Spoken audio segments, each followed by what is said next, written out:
ಸಾಯ್ತಾರೆ, ಮರಣ ಆಗ್ತದೆ, ಜಲಪ್ರಳಯವಾಗ್ತದೆ, ಸಮುದ್ರದಲ್ಲಿ ಆಗ್ತದೆ ಎಲ್ಲ ಹೇಳಿದ್ದಲ್ಲ ಆಗ್ತದೆ. ಇನ್ನೊಂದು ಶ್ರಾವಣದಲ್ಲಿ ಹೇಳ್ತೀನಿ, ಜನವರಿ ಒಳಗೆ ಒಂದು ಭಾಳ ದೊಡ್ಡ ಆಘಾತ ಆಗೋ ಲಕ್ಷಣ ಇದೆ ಇಂಡಿಯಾಕ್ಕೆ. ಸೂಳೆಯ ಮಗನುಟ್ಟಿ, ಇದನ್ನು ಇಟ್ಕೊಂಡಿರಿ, ಪರಿಹಾರ ಮುಂದೆ ಹೇಳ್ತೀನಿ. ಸೂಳೆಯ ಮಗನುಟ್ಟಿ ಆಳುವನು ಮುನಿಪುರವ, ಯುದ್ಧವಿಲ್ಲದ ಮಡಿಯೇ ಪುರವಲ್ಲ ಕೂಳಾದೀತು. ಇದು ಹಾಕ್ರಿ, ಇದು ರಿಸಲ್ಟ್ ಹೇಳ್ತೀನಿ, ಆಮೇಲೆ ಬಿಡಿಸಿ ಹೇಳ್ತೀನಿ ಅದನ್ನು ಏನಂತ. ಇನ್ನೊಂದು, ಅಕಾಲದಲ್ಲಿ ಮಳೆ ಬಂದರೆ ಸಕಾಲದಲ್ಲಿ ಮಳೆಗೆ ತೊಂದರೆ ಆಗ್ತದೆ. ಮುಂದೆ ಬೇಕಾದಾಗ ಮಳೆ ಬರಲ್ಲ. ಈಗ ಬಂದುಬಿಟ್ಟಿತ್ತಲ್ಲ, ಮುಂದೆ ಒಳ್ಳೆ ಬಿತ್ತನೆ ಕಾಲ, ಬೆಳೆ ಕಾಲ, ಬೇಕಾದಾಗ ಬರಲ್ಲ. ಅಕಾಲದಲ್ಲಿ ಮಳೆ ಬಂದರೆ ಸಕಾಲಿ ತೊಂದರೆ ಆಗ್ತದೆ. ಈ ಸರಿ ಅಂಥದ್ದು ಏನಿಲ್ಲ, ಸಮತೋಲನ ಆಗ್ತದೆ. ಇನ್ನೂ ಜಲಪ್ರಳಯ ಇದೆ, ರಾಜ್ಯದಲ್ಲಿ ಜಲಪ್ರಳಯ ಇದೆ. ಇಡೀ ಭಾರತ, ಇವು ಜಗತ್ತಿಗೆ ಇದು. ಸಾಗರದಲ್ಲಿ ಒಂದು ಅಚ್ಚರಿಯ ಸಂಗತಿ ಕಾಣುತ್ತೆ. ಜಲಸ್ಫೋಟ ಅಂತ ಹೇಳಿದ್ದೆ ನಾನು, ಅಲ್ಲಿ ಒಂದು ಆಗ ಲಕ್ಷಣ ಇದೆ. ಈ ಎರಡು ಸೇರಿ ಮನುಷ್ಯರೇ ಮಾಡೋದಲ್ಲಿ ಕೆಲವೊಂದು ಹೇಳೋಕ್ಕೆ ಹೆದರಿಕೆ ಆಗುತ್ತೆ. ಪರಿಹಾರ ಏನೆಲ್ಲ, ಭಗವಂತನ ಧ್ಯಾನ ಮಾಡಬೇಕು ಅಷ್ಟೇ. ಯಾವ ಪೂಜೆ ಪುರಸ್ಕಾರದಿಂದ ಏನು ಉಪಯೋಗ ಆಗಲ್ಲ. ನೇರವಾಗಿ ಭಗವಂತನ ಧ್ಯಾನ ಮಾಡೋದೇ ಮುಖ್ಯ, ನೆನೆಸ್ಬೇಕು ಭಗವಂತ. ಸೂಳೆಯ ಮಗನುಟ್ಟಿ ಆಳುವನು ಮುನಿಪುರವ, ಯುದ್ಧವಿಲ್ಲದ ಮಡಿಯೇ ಪುರವಲ್ಲ ಕೂಳಾದೀತು. ವಿಷ್ಣು ವಾಮಾವತಾರದಲ್ಲಿ ವಾಮನ ಭೂಮಿ ಕೇಳಿದ, 3 ಅಡಿ ಭೂಮಿ ಕೇಳಿದ, ಎಲ್ಲ ಉಳಿತು. ಅಮೇರಿಕಾ ದೇಶದಲ್ಲಿ ಅಲ್ಲೇ ತುಳಿದವನ್ನ ವಾಮನ ವಿಷ್ಣು ವಾಮಾವತಾರದಲ್ಲಿ ಬಲಿಯ, ಅದನ್ನು ಮುನಿಪುರ ಅಂತ ಕರೆದರು. ಏನ್ಸಂಡ್ ಇಂಡಿ ಹಿಸ್ಟ್ರಿ ಒಳಗೆ ಅಮೇರಿಕವನ್ನು ಮುನಿಗೆ ದಾನ ಕೊಟ್ಬಿಟ್ನಲ್ಲ ಅವನು, ವಾಮನಿಗೆ ದಾನ ಕೊಟ್ಟನಲ್ಲಪ್ಪ, ಅದು ಮುನಿಪುರ ಅಂತ. ಯುದ್ಧವಿಲ್ಲದ ಮಡಿಯ ಪುರವಲ್ಲ ಕೂಳಾದೀತು ಅಂತ. ಮುನಿಪುರ ಅಂದರೆ ಅಮೇರಿಕವನ್ನು ಮುನಿಪುರ ಅಂತ ಕರೀತಾರೆ. ಅದು ಅಮೇರಿಕ ಒಂದು ದೇಶದಾಗಿಲ್ಲ, ಎಲ್ಲರೂ ಸೇರ್ಕೊಂಡ್ರದಲ್ಲಿ. ಶ್ರಾವಣ ಮೇಲೆ ಹೇಳ್ತೀನಿ ಅದ್ರ ಬಗ್ಗೆ. ನೋಡು, ಹೇಳಿದ್ದೀನಿ, ಇನ್ನೂ ನೋಡ್ತಿರ್ಬೇಕಾರೆ.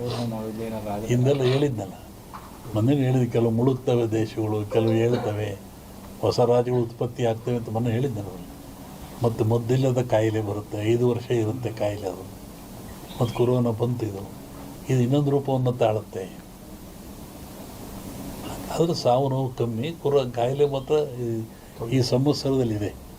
ಹೊಸ ರೋಗ ಉತ್ಪತ್ತಿಯಾಗಿ ಉಸಿರಿಗೆ ಸಂಬಂಧಪಟ್ಟದ್ದು, ಜನ ಆ ಥರ ಸಾಯ್ತಾರೆ. ಆ ಭೂಮಿ ಹೇಳಿದ, ಭೂಮಿ ಗುಡ್ಡ ಬಿಡಿ ಉಳ್ತವೆ ಅಂತ ಹೇಳಿದ್ದು ನಾನು. ಬೆರೆಯುತ್ತೆ, ಉಳುತ್ತವೆ, ಸಮುದ್ರ ಜಲಬಾಧೆ, ಜನ ಸಾಯ್ತಾರೆ ನಮ್ಮನ್ನು ಹೇಳಿದ್ನಲ್ಲ, ಅದೆಲ್ಲ ನಡೀತಾ ಇದ್ದಾರೆ, ಇನ್ನೂ ಇದೆ ಅದು.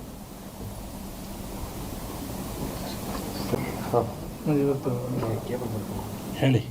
ಸಚಿವರು ಭೇಟಿ ಕೊಟ್ಟವರು, ಕೇಂದ್ರ ಸಚಿವರು ಅವರು ಸೋಮಣ್ಣವರು ಸುಮಾರು 30-40 ವರ್ಷಗಳಿಂದ ಇಲ್ಲಿಗೆ ಬರ್ತಾ ಇದ್ದಾರೆ. ಅವರು ಏನೂ ಅಧಿಕಾರದಲ್ಲೇ ಇದ್ದಾಗ, ಜನತಾ ಬಜಾರ್ನಲ್ಲಿ ಕೆಲಸ ಮಾಡ್ತಿದ್ದಾಗ ಇಲ್ಲೇ ಬಂದು ಉಳ್ಕೊಂಡು ಹೋಗ್ತಾಯಿದ್ರು. ಅವಾಗಿನಿಂದ ಮಠದ ಮೇಲೆ ಭಕ್ತಿಯಿಂದ ನಡ್ಕೊಳ್ತಾ ಇದ್ದಾರೆ. ಮೊನ್ನೆ ತುಮಕೂರ ಗೆದ್ದೆ ಬಂದು ಮಂತ್ರಿ ಆದೇ ಬರೋಕ್ಕಾಗಿಲ್ಲ, ಮಠಕ್ಕೆ ಬರ್ತೀನಿ ಅಂತವ್ರು ಅದನ್ನೇ ಬಂದರು. ಈಗಲೂ ಅದನ್ನೇ ಹೇಳ್ತಾಯಿದ್ರು, ನಾನು ಜೀವನದಲ್ಲಿ ಮಠ ಬರ್ತಿಲ್ಲ, ಏನಾರ ಅನ್ನ ತಿಂದರೆ ಇಲ್ಲಿಂದ ನಾನು ಭಕ್ತ ಬಂದು, ನಾನು ಭಕ್ತಿಯಿಂದ ಬಂದಿದ್ದೀನಿ, ಮಂತ್ರಿಯಾಗಿ ಬಂದಿಲ್ಲ, ಶಿಷ್ಯನಾಗಿ ಬಂದಿದ್ದೀನಿ ಅಂತ ಹೇಳಿದರು. ಹಂಗೆ ಅವ್ರು ಒಳ್ಳೆಯದಾಗಲಿ, ಯಶಸ್ಸಾಗಲಿ ಅಂತ ಹಾರೈಸ್ತೀವಿ. ಸಂಕ್ರಾಂತಿ ಕಳೆದ ಮೇಲೆ ಒಂದು ಯೋಗ ಇದ್ದಂಗೆ ಕಾಣಿದೆ. ಇವರಿಗೆ ಅಂತಲ್ಲ, ರಾಜ್ಯ ಮಟ್ಟದಲ್ಲಿ ಒಂದು ಉನ್ನತ ಯೋಗ ಅವಕಾಶ ಇದೆ. ಹೋಗಿದ್ದಾರಲ್ಲ, ಅದು ರಾಜ್ಯದ ಮಟ್ಟದ್ದು. ನಿಮ್ಮ ರಾಜ್ಯದ ಮಟ್ಟಕ್ಕೆ ಸಂಕ್ರಾಂತಿ ಮೇಲೆ ರಾಜಕೀಯ ವಿಪ್ಲವ ಆಗೋ ಲಕ್ಷಣ ಇದೆ. ನಾನು ಮೊದಲೇ ಹೇಳಿದ್ದು, ಯುದ್ಧಗಳಾಗ್ತದೆ, ಜಲಪ್ರಳಯವಾಗ್ತದೆ, ವಾಯುಪ್ರಳಯ ಆಗ್ತದೆ, ಭೂಪ್ರಳಯವಾಗ್ತದೆ, ಎಲ್ಲ ಜನ ಸಾಯ್ತಾರೆ, ಆಕ್ರಮಣ ಹೆಚ್ಚಾಗ್ತವೆ, ಮೇಘ ಸ್ಫೋಟ ಆಗ್ತದೆ ಅಂತ ಹೇಳಿದ್ದೆ ನಾನು. ಇನ್ನೂ ಒಂದು ಮೇಘ ಸ್ಫೋಟ ಆಗೋದ್ರಿದೆ, ಊಹಿಸಲಾರದ ಒಂದು ಒಂದು ದುಃಖ ಈ ಭಾರತಕ್ಕೆ ಬರ್ತದೆ, ಪ್ರಕೃತಿದತ್ತವಾಗಿ ಆಗ್ತದೆ ಮೇಘ ಸ್ಫೋಟ. ಅದನ್ನು ಹೇಳಿದ್ದಲ್ಲ, ಮನೆಯಲ್ಲೂ ಹೇಳಿದ ನಾನು ಮನೆಯಲ್ಲಿ. ಒಟ್ಟಿಗೆ ಜನಜೀವನ ಅಸ್ಥಿರ, ಯಾವಾಗ ಮನೆಗೆ ಬರ್ತಾನೆ ಹೋಗ್ತಾನೆ ಅಂತ ಹೇಳೋದು ಕಷ್ಟ. ಅಸ್ಥಿರ ಇನ್ನೂ ಜಾಸ್ತಿ ಆಗ್ತದೆ. ಅದು ಅದರಲ್ಲಿ ಅರಸನಾಲಯಕ್ಕೆ ಕಾರ್ಮೋಡ ಕವಿದೀತು. ಅದು ರಾಜ್ಯಕ್ಕೂ ಇದೆ, ಸೆಂಟ್ರಲ್ಗೂ ಇದೆ. ಹಿಂದೆ ಹೇಳಿದ್ದು 2-3 ಜನ ಪ್ರೈಮ್ ಮಿನಿಸ್ಟರ್ ಕೊಲೆ ಆಗ್ತಾರೆ, ಸಾಯ್ತಾರೆ ಅಂತ. ಅದು ಆಗ್ತದೆ. ಸಂವತ್ಸರ ಪದದಲ್ಲಿ ಕಷ್ಟ, ಬಡ ಲಕ್ಷಣ. ದ್ವೇಷ, ಅಸೂಯೆ, ಈ ಮಧ್ಯೆ ಒಂದಿಬ್ಬರು ಬಲಿ ಆಗ್ತಾರೆ. ಹೇಳಿದ್ದಲ್ಲ, ಸಂಕ್ರಾಂತಿ ಮೇಲೆ ವಿಪ್ಲವ ಆಗೋ ಲಕ್ಷಣ ಇದೆ. ಇಲ್ಲ ಸರ್, ಸಿದ್ದರಾಮಯ್ಯಗೆ ತೊಂದರೆ ಇಲ್ಲ. ಮೂಡ ಬರುತ್ತೆ, ಮೂಡ ಹೋಗುತ್ತೆ ಅಷ್ಟೆ. ಏನು ಆಶೀರ್ವಾದ ಬಂದಿಲ್ಲ, ಆಶೀರ್ವಾದ ಆಗ್ತದೆ. ಹೇಳ್ತೀನಿ, ಜಗತ್ತಿನ ಸುದ್ದಿ ಈಗಲೂ ಇದೆ. ಅವಾಗ ಸಂಕ್ರಾಂತಿ ಒಳಗೆ ಮೇಘ ಸ್ಫೋಟ ಅನ್ನಲ್ಲ, ರಾಜಕೀಯ ವಿಪ್ಲವ, ಇನ್ನೊಂದು ಸತಿ ಥರ ಆಕ್ಸಿಡೆಂಟು ಆಗ ಲಕ್ಷಣ ಇದೆ. ಅದು ಹೇಳಿದೆ, ಫ್ಲೋಟ್ ಮೇಘ ವಾಯು ಫ್ಲೈಟ್ದೆಲ್ಲ ಹೇಳಿದ್ದಲ್ಲ, ಫ್ಲೈಟ್ ಬಿತ್ತು, ಜನ ಸಾಯ್ತಾರೆ, ಮರಣ ಆಗ್ತದೆ, ಜಲಪ್ರಳಯವಾಗ್ತದೆ, ಸಮುದ್ರದಲ್ಲಿ ಆಗ್ತದೆ ಎಲ್ಲ ಹೇಳಿದ್ದಲ್ಲ, ಆಗ್ತದೆ. ಇನ್ನೊಂದು ಶ್ರಾವಣದಲ್ಲಿ ಹೇಳ್ತೀನಿ, ಜನವರಿ ಒಳಗೊಂದು ದೊಡ್ಡ ಆಘಾತ ಆಗೋ ಲಕ್ಷಣ ಇದೆ ಇಂಡಿಯಾಕ್ಕೆ. ಸೂಳೆಯ ಮಗನುಟ್ಟಿ, ಇದನ್ನು ಇಟ್ಕೊಂಡಿದ್ವಿ, ಪರಿಹಾರ ಮುಂದೆ ಹೇಳ್ತೀನಿ.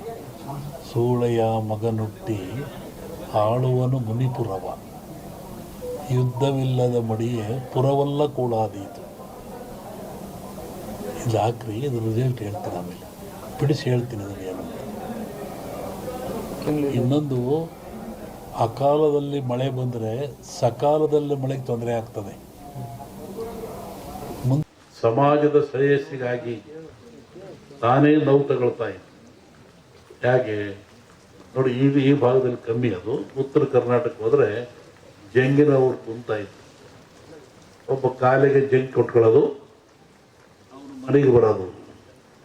ಬೆಳಿಗ್ಗೆ 6 ಗಂಟೆ ಹೊತ್ತಿಗೆ ಬರ್ತಾ ಇದ್ದ. ಅಲ್ಲಿ ಬಂದು ಜಂಗ್ ಶಬ್ದ ಮಾಡೋನು, ಅವು ಒಳಗೆ ಹೋಗೋವನು ನೋಡ್ತಾ ಇದ್ದ.